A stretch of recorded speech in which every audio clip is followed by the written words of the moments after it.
அதிகாலையில தினமும் எழுந்திருச்சு ஏழை ஒருத்தர் தனக்கு சொந்தமான வயக்காட்டுக்கு போய் கீரை வகைகள் எல்லாம் பறிச்சுக்கிட்டு அதை சந்தையில வித்து அதுல வர கொஞ்சம் வருமானத்தை வச்சு குடும்பத்தை நடத்திக்கிட்டு வந்தாரு.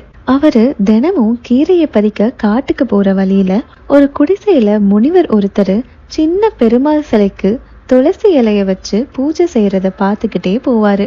ஒரு நாள் அதே போல கீரைகளை பறிச்சுக்கிட்டு இருக்கும்போது அது பக்கத்துல சில துளசி செடிகள் வளர்ந்திருப்பதை பாக்குறாரு.